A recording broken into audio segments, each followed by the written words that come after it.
Hello everyone, welcome back to my channel win grow facts.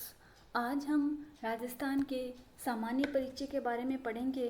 तो राजस्थान के सामान्य परिचय में क्या क्या आ जाता है, जैसे राजस्थान का राज्य पशु कौन सा है, राज्य पक्षी कौन सा है, राजस्थान के जिले, उन जिलों की सीमाएं कौन से राज्य से कितनी लगती है, अंतर्राज्यीय जिले कौन से हैं, अंतर्राष्ट्रीय जिले कौन से हैं, और तो इससे संबंधित हम इस क्लास में बात करेंगे। तो चलिए शुरुआत करते हैं राजस्थान दिवस से।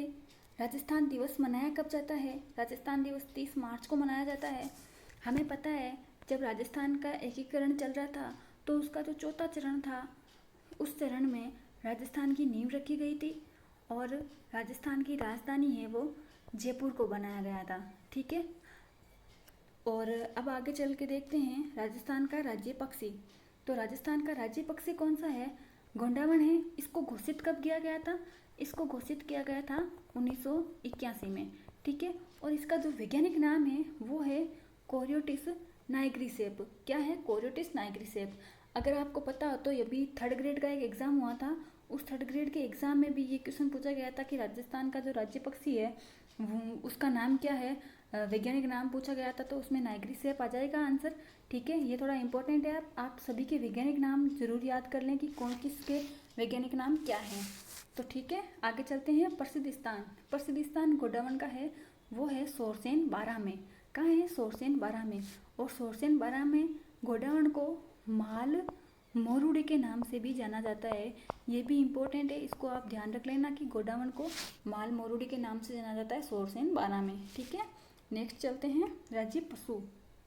राजस्थान का जो राज्य पशु है वो कौन सा है? वो है चिंकारा।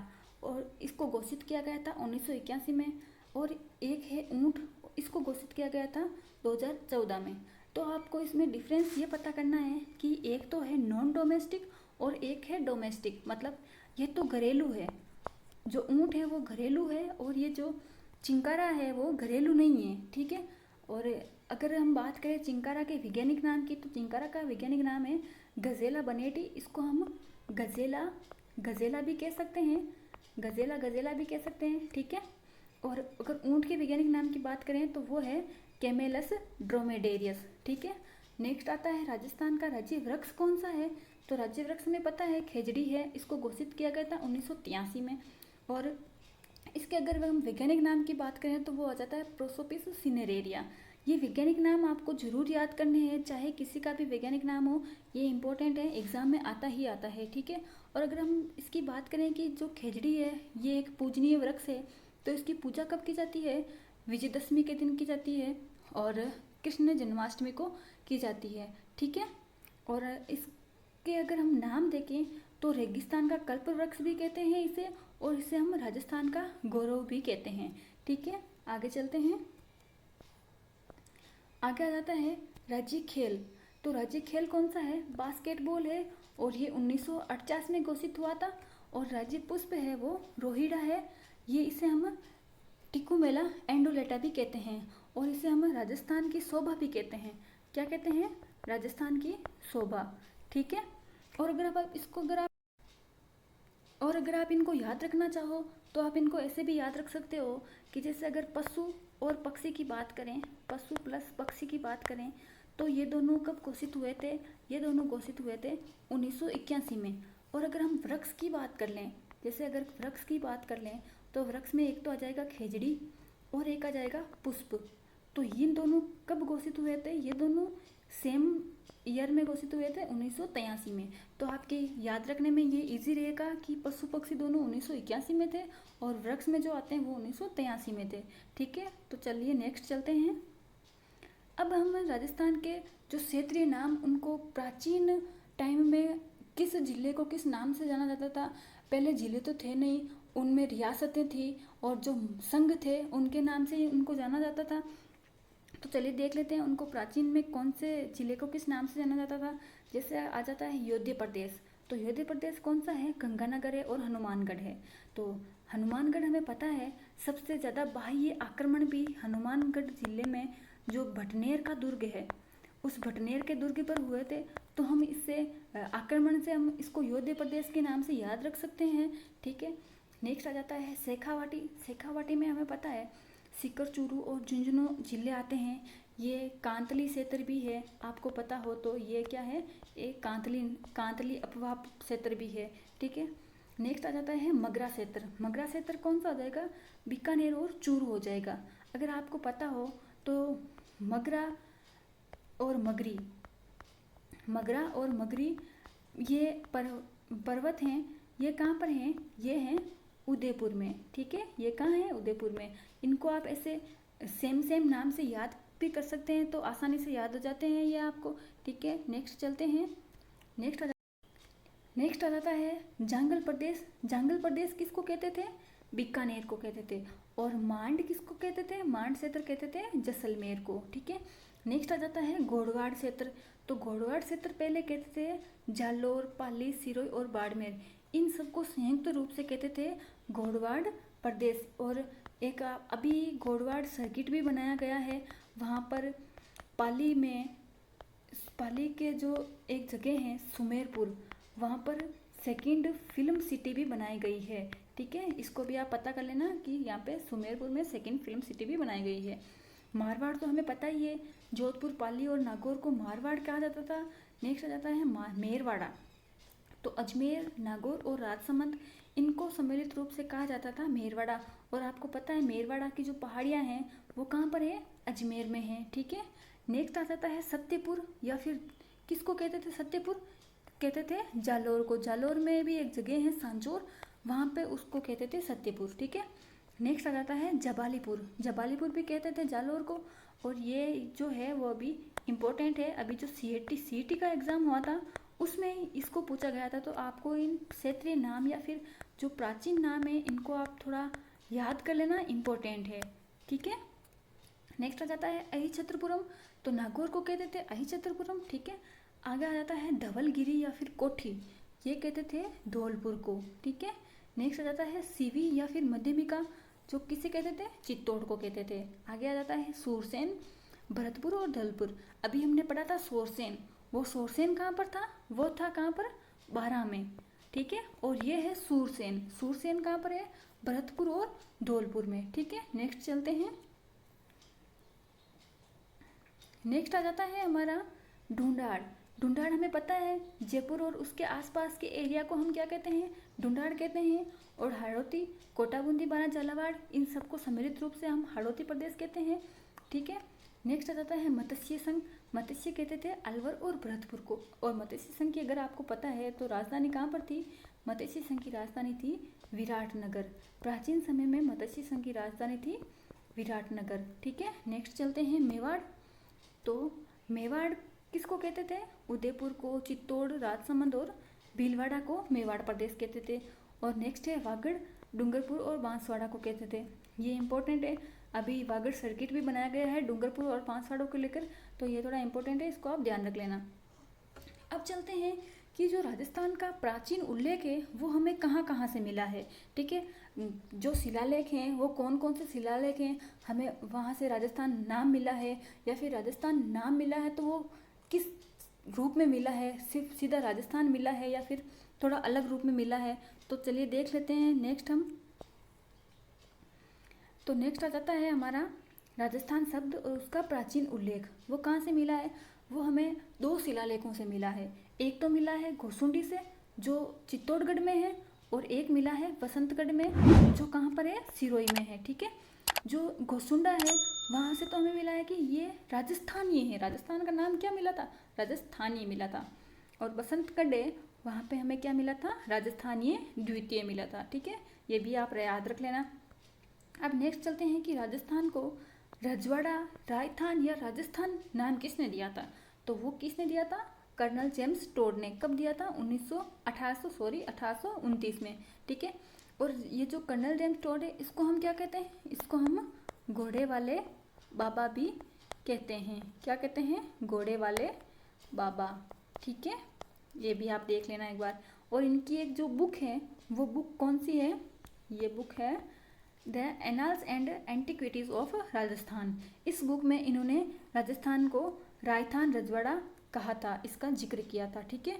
नेक्स्ट आ जाता है कि राजस्थान को राजपूताना किसने कहा था? तो राजस्थान को राजपूताना किसने कहा था?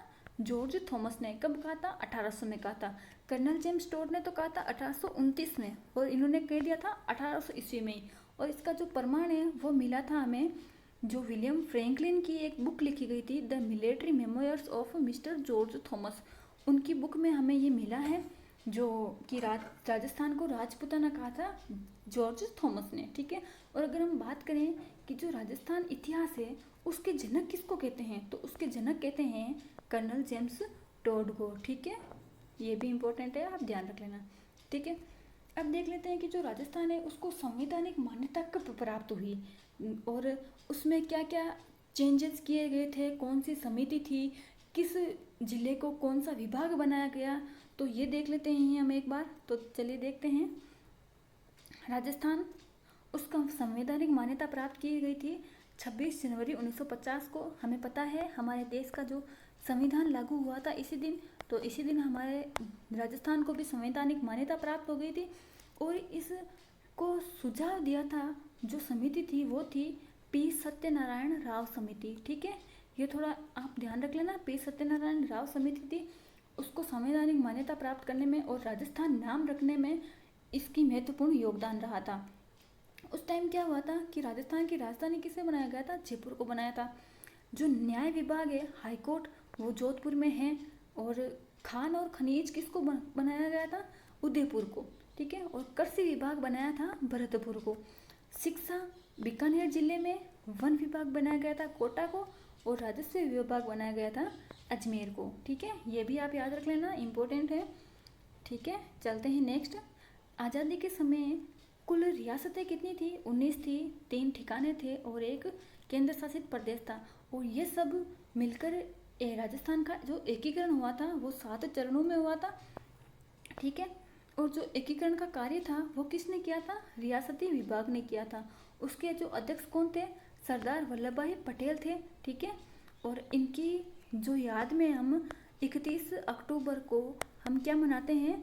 राष्ट्रीय एकता दिवस मनाते हैं। ठीक है, क्या मनाते हैं? राष्ट्रीय एकता दिवस मनाते हैं। ठीक है, और इसका जो सचिव है वो कौन था? वीपी मेनन था। ठीक है, जो राजस्थान का जो चौथा चरण था, हमने पहले भी बात की थी कि राजस्थान के रूप में राज्य की नींव रखी थी और उसकी सीमा निश्चित करके राजस्थान को राजधानी किसको बनाया गया था? जयपुर को राजधानी बना दिया गया था। ठीक है, नेक्स्ट चलते हैं। नेक्स्ट है जो राजस्थान का 7वां चरण था। राजस्थान के 7वें चरण में क्या हुआ था? राजस्थान वर्तमान स्वरूप में आ गया था। और 7वां चरण हुआ कब था? 1 नवंबर 1956 को हुआ था। उस टाइम क्या हुआ था? कुछ चेंजेस हुए थे। चेंजेस हुए क्या क्या थे? जो अजमेर, मेरवाड़ा और सुनेल टप्पा है, आबू सुनेल टप्पा, उनको तो राजस्थान में ऐड कर दिया गया था। और जो सिरोंज क्षेत्र है उसको राजस्थान से अलग करके मध्य प्रदेश में जोड़ दिया गया था। ठीक है, कहाँ जोड़ दिया गया था? मध्य प्रदेश में। और ये परिवर्तन किसकी सिफारिश पे किया गया था? फजल अली आयोगी की सिफारिश पर, कि भाई मेरवाड़ा, अजमेर, आबू सुनेल टप्पा को तो राजस्थान में जोड़ दो और जो सिरोंज क्षेत्र है उसको राजस्थान से अलग करके एमपी को दे दो। ठीक है, और इसमें सबसे इम्पोर्टेंट है कि जो आबू क्षेत्र है, सिरोही को जो आबू क्षेत्र है उसको राजस्थान में मिलाने का श्रेय किसको जाता है? गोकुल भाई भट्ट को जाता है। ये इंपॉर्टेंट है, आप इसको याद रख लेना। ये जो गोकुल भाई भट्ट है, जब प्रजामंडल आंदोलन हुए तो जो सिरोही का जो प्रजामंडल आंदोलन था उसके जो अध्यक्ष थे वो यही थे। कौन है? गोकुल भाई भट्ट। तो ये आप इम्पोर्टेंट है, थोड़ा याद रख लेना। ठीक है, नेक्स्ट चलते हैं। उस टाइम जो राजस्थान में जिले थे उसमें जो और नए जो जिले बने हैं वो कौन कौन से बने हैं? तो 25 जिले तो थे पहले। जो 26वां जिला बना था वो बना था कौन सा? अजमेर। और बना कब था? 1 नवंबर 1956 को, जब राजस्थान का जो 7वां चरण था, अंतिम चरण था, राजस्थान अंतिम रूप से वर्तमान स्वरूप में आ गया था और उस टाइम 26वां जिला बन गया था अजमेर। और वो कब बना था? 1 नवंबर 1956 को। नेक्स्ट चलते हैं। जैसे अभी ये एक ट्रिक है, 2 राज हनुमान करे सो प्रताप। ये एक ट्रिक है, आप इस ट्रिक से सारे जिलों के नाम याद रख सकते हैं। तो फिर देखते हैं जो हमारा जिलों की जो डेट है वो, जैसे धौलपुर है तो धौलपुर है। धौलपुर कब बना था? ये बना था 15 अप्रैल 1982 को। 12 दौसा और राजसमंद ये कब बने थे? 10 अप्रैल 1991 को। हनुमानगढ़ कब बना था? 12 जुलाई 1994 को, करौली 18 जुलाई 1997 को, और प्रतापगढ़ 26 जनवरी 2008 को। और ये किसकी सिफारिश पे बना था? परमेश चंद्र समिति की सिफारिश। जो प्रतापगढ़ है वो कहाँ से कैसे बना था, कौन कौन से जिलों के सहयोग से बना था, तो वो हम एक बार देख लेते हैं कि प्रतापगढ़ कौन कौन से जिलों के सहयोग से बना था। तो ये बना था चित्तौड़, बांसवाड़ा और उदयपुर से। तो चित्तौड़ का अगर हम जगह देखें तो चित्तौड़ की जो जगह थी वो थी छोटी सादड़ी, और बांसवाड़ा की थी पीपल खूंट, और उदयपुर की थी वो थी दरियावाड़। इन सब जगहों को मिलाकर किसको बनाया गया था? बनाया गया था प्रतापगढ़ को। ठीक है, किसको बनाया गया था? प्रतापगढ़ को बनाया गया था। और अब आगे हम देख लेते हैं संभाग। जैसे कि अभी हमें पता है कि टोटल 7 संभाग है हमारे यहाँ पे। कितने संभाग है? 7 संभाग है। तो ये जो संभागीय व्यवस्था है वो शुरू कब हुई थी? इसको बीच में बंद भी कर दिया गया था, और इसको पुनः शुरू कब किया गया था वो देख लेते हैं। तो शुरू हुई थी ये जब हीरालाल शास्त्री हमारे जो पीएम बने थे उस टाइम 1949 में, जब राजस्थान का जो चौथा चरण हुआ था उस टाइम, और बंद कर दी थी मोहनलाल सुखाड़िया के टाइम। 1962 में मोहनलाल सुखाड़िया ने इसको संभागीय व्यवस्था को बंद कर दिया गया था, और पुनः शुरू इसको किया था हरिदेव जोशी ने 1987 में। तो इसको आप ट्रिक से ऐसे याद कर सकते हैं कि हीरा मोहन हरि। ठीक है, हीरा मोहन हरि, ऐसे आप करके ट्रिक से भी इसको याद कर सकते हैं। ठीक है, और जब इसकी पुनः शुरुआत हुई थी तो छठा संभाग बना था अजमेर, 1987 में बना था। और 7वां संभाग है वो बना था 4 जनवरी 2005 को। किसने बनाया था? वसुंधरा राजे ने बनाया था। ठीक है, और किसको बनाया गया था? भरतपुर को बनाया गया था 7वां संभाग। ठीक है, किसको बनाया था? याद रखना, भरतपुर को बनाया गया था। ठीक है, नेक्स्ट चलते हैं। अब हम देख लेते हैं कि जो संभाग है उन संभाग में कौन कौन से जिले सम्मिलित हैं। ठीक है, अगर हम बात करें बीकानेर की तो उसमें 4 जिले सम्मिलित हैं। बीकानेर तो है ही, उसके अलावा गंगानगर, हनुमानगढ़ और चूरू आ जाएगा। नेक्स्ट आ जाता है जोधपुर, उसमें आ जाते हैं 6 जिले। जोधपुर तो है ही, उसके बाद जैसलमेर, पाली, बाड़मेर, सिरोही और जालौर आ जाएगा। नेक्स्ट अगर बात करें अजमेर की तो उसमें भी 4 जिले हैं, अजमेर, टोंक, भीलवाड़ा और नागौर। बात करें जयपुर की तो उसमें 5 जिले हैं, जयपुर, अलवर, झुंझुनू, सीकर और दौसा। ठीक है, अगर बात करें कोटा की तो कोटा, बूंदी, बारां, झालावाड़ है। और अगर बात करें उदयपुर की तो उसमें भी आ जाएंगे 6 जिले, उदयपुर, चित्तौड़गढ़, डूंगरपुर, बांसवाड़ा, राजसमंद और प्रतापगढ़। और अगर हम देखें कि कौन कौन से संभाग हैं उनमें जिलों की जो संख्या है वो सेम है, तो उसमें एक तो आ जाएगा जोधपुर और उदयपुर आ जाएगा। ठीक है, ये इंपॉर्टेंट है, आप याद रख लेना। और अगर हम बात करें कि और कौन कौन से जिले आ जाएंगे, तो जैसे अगर आ जाएगा, एक आ जाएगा बीकानेर, एक आ जाएगा अजमेर, और एक आ जाएगा हमारा कोटा। ठीक है, इनमें भी क्या है, जिलों की संख्या सेम है।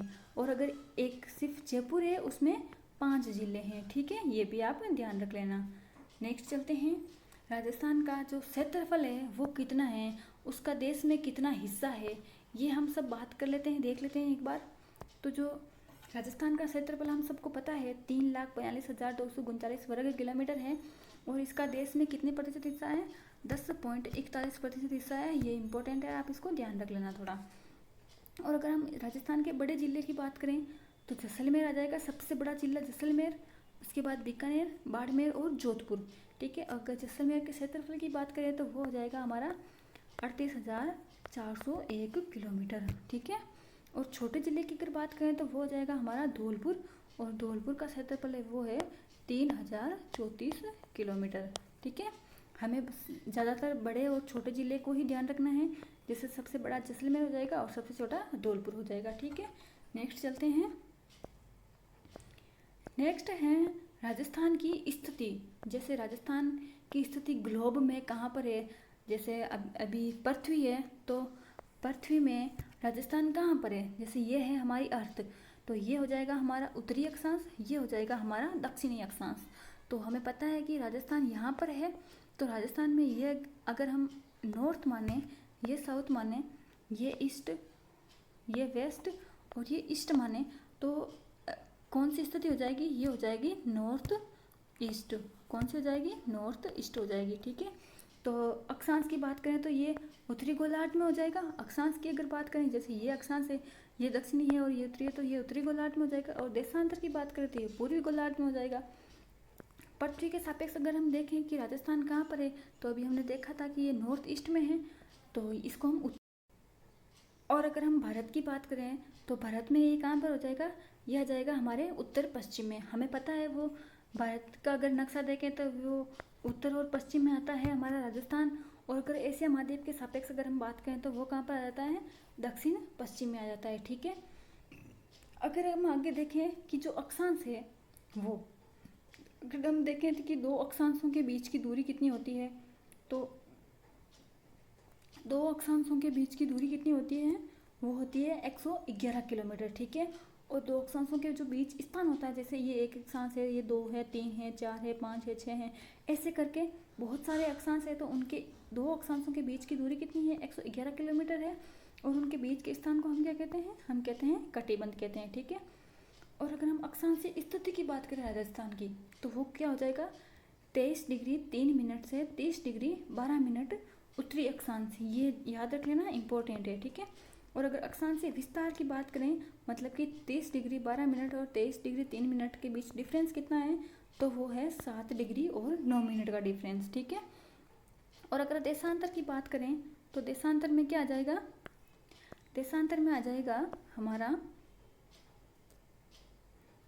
दो देशांतरों के बीच की दूरी कितनी हो जाएगी, 111.2 किलोमीटर दूरी हो जाएगी।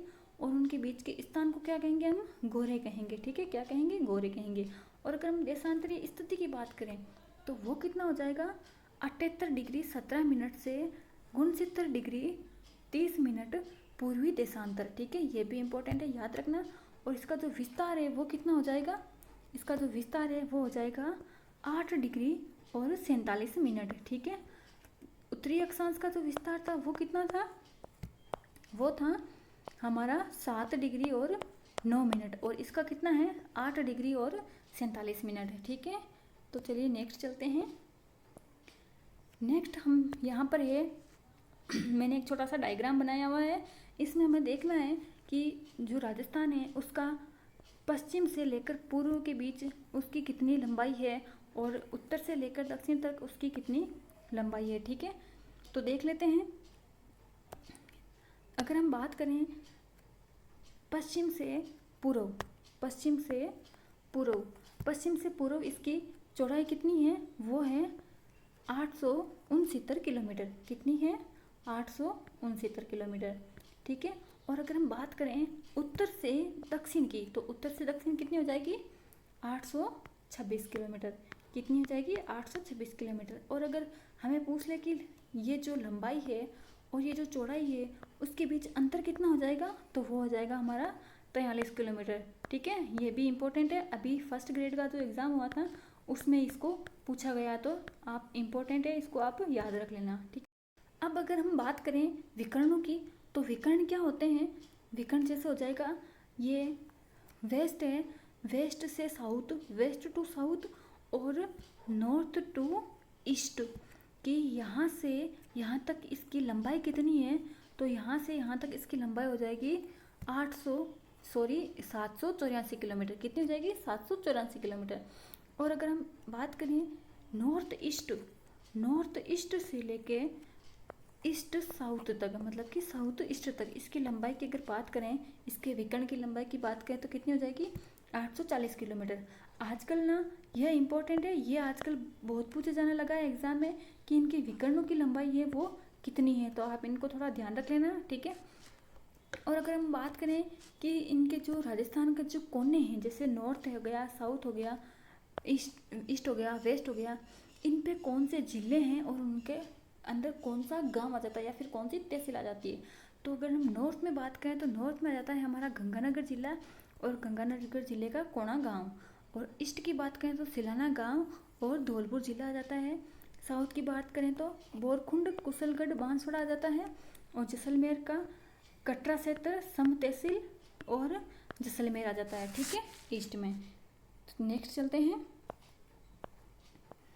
नेक्स्ट इसमें कौन दे रखे हैं, जैसे नॉर्थ आ गया, ईस्ट आ गया, साउथ आ गया और वेस्ट आ गया। ये तो आ गया। अगर हम नॉर्थ ईस्ट में अगर कोण देखें कि नॉर्थ ईस्ट में कौन सा कोण आएगा, तो वो आ जाएगा ईशान कोण। अगर हम साउथ ईस्ट में देखें तो साउथ ईस्ट में कौन सा आ जाएगा, आग्नेय कोण। साउथ वेस्ट में आ जाएगा नेत्रंद्य कोण, और नॉर्थ वेस्ट में आ जाएगा वायव्य कोण। ठीक है, यहीं से हम देख लेते हैं कि डूंगरपुर और बांसवाड़ा है, वहाँ से एक कर्क रेखा गुजरती है। ठीक है, वो जो कितनी डिग्री होती है, वो होती है 23.5 डिग्री। कितनी डिग्री होती है, 23.5 डिग्री। ठीक है, और अगर इसकी हम लंबाई की बात करें तो लंबाई कितनी हो जाती है, 26 किलोमीटर लंबाई हो जाती है। ये भी इंपॉर्टेंट है, ये भी अभी रिसेंटली एग्जाम्स में आया हुआ क्वेश्चन है, तो आप इसको थोड़ा ध्यान रख लेना। ठीक है, नेक्स्ट चलते हैं।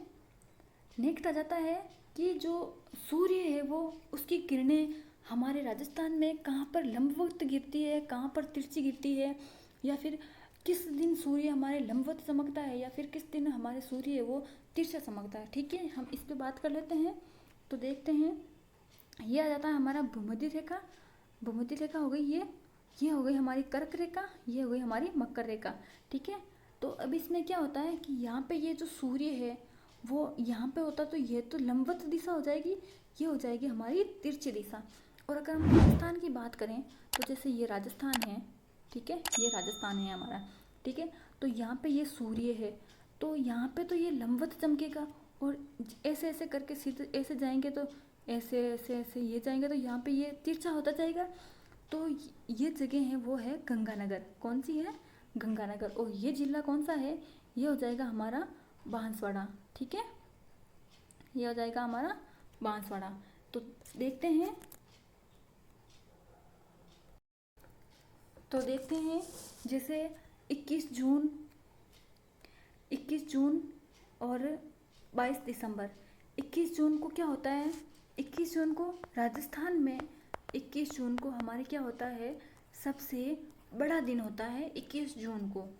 और सबसे छोटा दिन कब होता है, 22 दिसंबर को। 22 दिसंबर को क्या होता है, सबसे छोटा दिन होता है।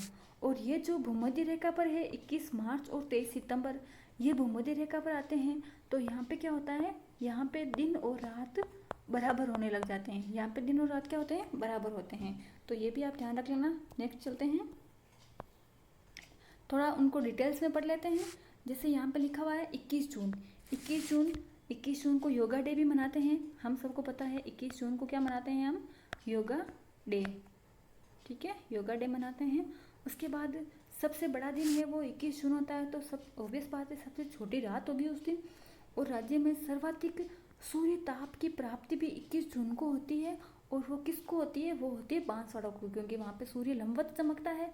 और न्यूनतम सूर्य ताप की प्राप्ति कहाँ पे होती है, गंगानगर को, क्योंकि वो तिरछा हो जाता है तो वहाँ पे सूर्य ताप इतना पहुँच नहीं पाता है। ठीक है, 22 दिसंबर हो जाएगी सबसे बड़ी रात और सबसे छोटा दिन। और यहाँ पे न्यूनतम सूर्य ताप पहुँचेगा, क्योंकि सबसे छोटा दिन होता है तो सूर्य ताप की प्राप्ति कम होती है। नेक्स्ट आ जाता है 21 मार्च और 23 सितंबर। इनको क्या होता है, दिन और रात की अवधि बराबर होती है, क्योंकि ये दोनों समान अक्षांश पर होते हैं, इसकी वजह से। ठीक है, अब थोड़ा देख लेते हैं डिटेल्स में। और जैसे कि सूर्य की सबसे तिरछी विकिरणें कौन से जिले पर पड़ती है, तो वो पड़ती है गंगानगर जिले को। कब पड़ती है, 22 दिसंबर को। और नेक्स्ट आ जाता है, जैसे सूर्य की सबसे लंबवत विकिरणें हमें पता है बांसवाड़ा पर पड़ती है। कब पड़ती है, 21 जून को। ठीक है, और अगर हम बात करें कि सूर्य के जो विकिरण है उसका तिरछापन, हमने देखा था कि ये जो राजस्थान है, ये राजस्थान है और यहाँ पर सूर्य था, और यहाँ पर तो ये लंबवत चमक रहा था। ऐसे धीरे धीरे तिरछापन बढ़ता जाता है। तो यहाँ पे गंगानगर और यहाँ पे है बांसवाड़ा।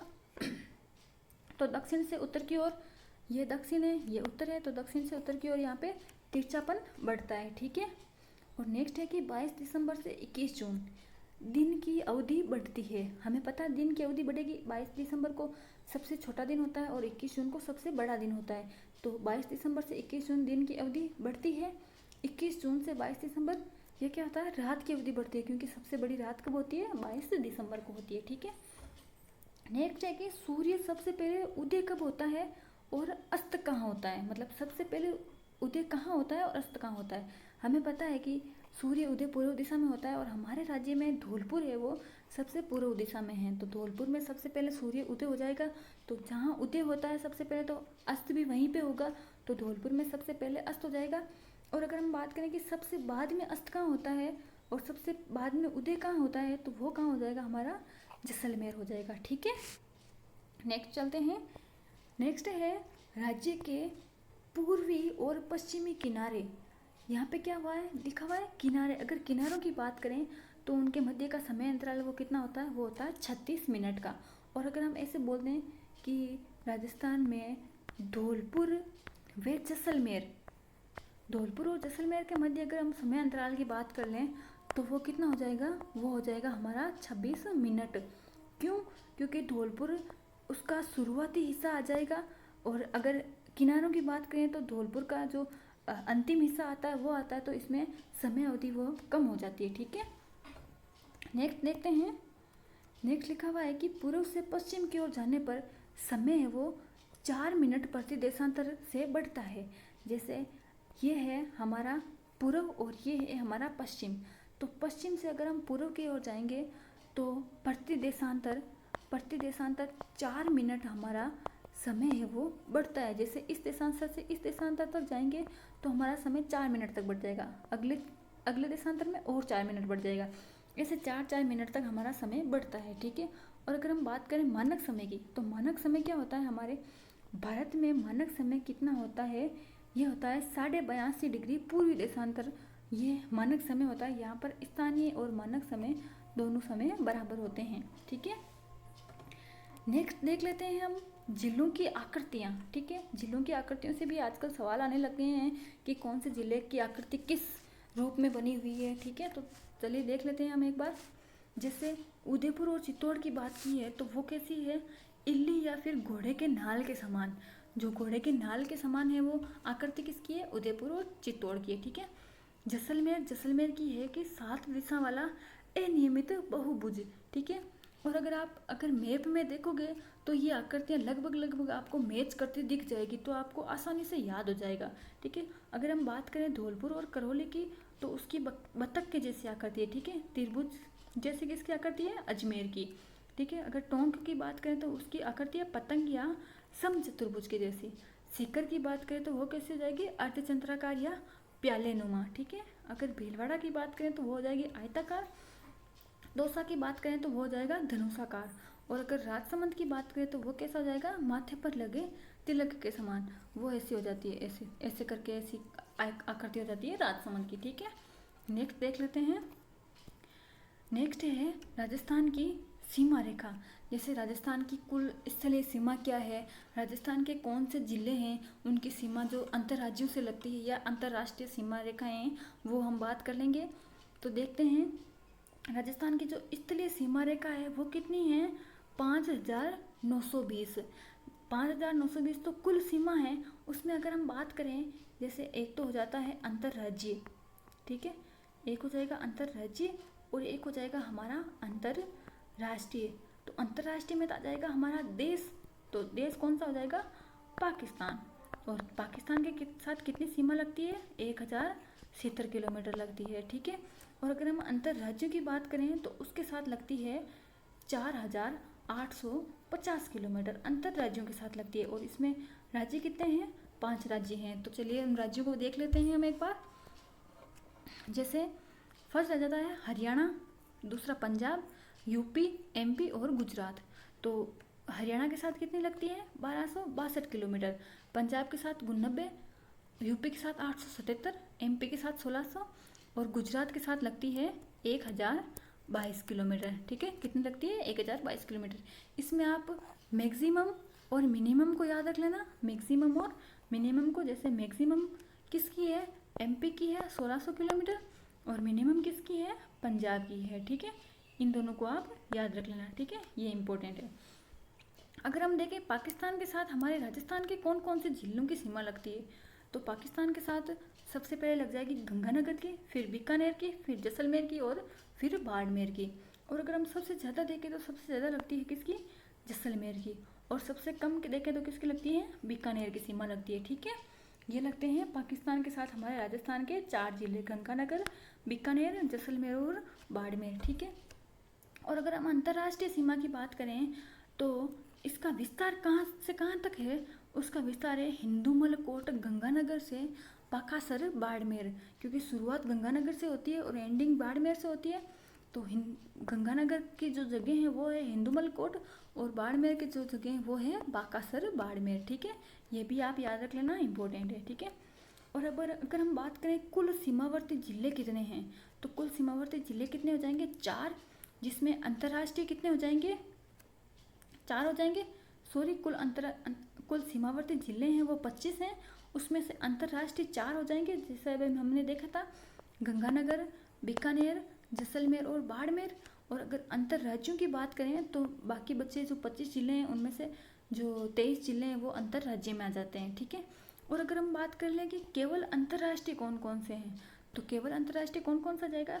जैसलमेर और बीकानेर आ जाएगा, क्योंकि गंगानगर है उसकी ऊपर सीमा लगती है पंजाब से, और नीचे जो बाड़मेर है उसकी सीमा लगती है गुजरात से। ठीक है, तो ये अंतर्राज्यों में आ जाएंगे, अंतर्राष्ट्रीय में नहीं आएंगे। और अगर केवल अंतर्राज्यों की बात करें तो वो हो जाएगा 21 टोटल। ठीक है, अब आ जाते हैं राजस्थान के आंतरिक जिले। ये जो वो जिले हैं जिनकी सीमा किसी भी राज्य या किसी भी देश से नहीं लगती है।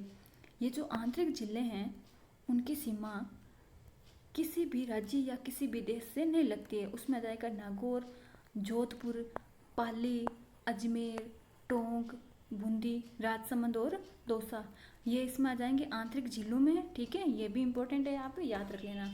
नेक्स्ट आ जाता है अंतर्राष्ट्रीय सीमा से नज़दीक जो जिला मुख्यालय हैं वो कौन कौन से हैं। जैसे जो अभी अंतर्राष्ट्रीय सीमा है उसके सबसे नज़दीक अगर जिला मुख्यालय की बात करें तो वो हमारा कौन सा जाएगा? गंगानगर, क्योंकि अंतर्राष्ट्रीय पूछा तो अंतर्राष्ट्रीय में कौन सा जाएगा? देश आ जाएगा, और देश है हमारा पाकिस्तान, जो पास सीमा लगती है हमारी। तो पाकिस्तान के सबसे नज़दीक जिला मुख्यालय किस कौन से जिले का है? वो हो जाएगा गंगानगर का। और सबसे दूर की बात करें तो धौलपुर आ जाएगा। और अगर सीमावर्ती जिलों की बात करें तो सबसे नज़दीक हो जाता है गंगानगर, और सीमावर्ती जिलों में सबसे दूर की बात करें तो बीकानेर आ जाएगा, क्योंकि सीमावर्ती जिला है बीकानेर, और ये जो धौलपुर है वो सीमावर्ती जिला नहीं है। और अगर गैर अंतर्राष्ट्रीय जिलों में पाकिस्तान की सीमा के सबसे नज़दीक की बात करें तो वो हो जाएगा हमारा हनुमानगढ़, और दूर हो जाएगा हमारा धौलपुर। ठीक है, आज के लिए बस इतना ही। वीडियो अच्छा लगे तो वीडियो को लाइक करें, शेयर करें और हमारे चैनल को सब्सक्राइब कर लें ताकि ऐसी वीडियोस आपको मिलती रहें। Thank you very much.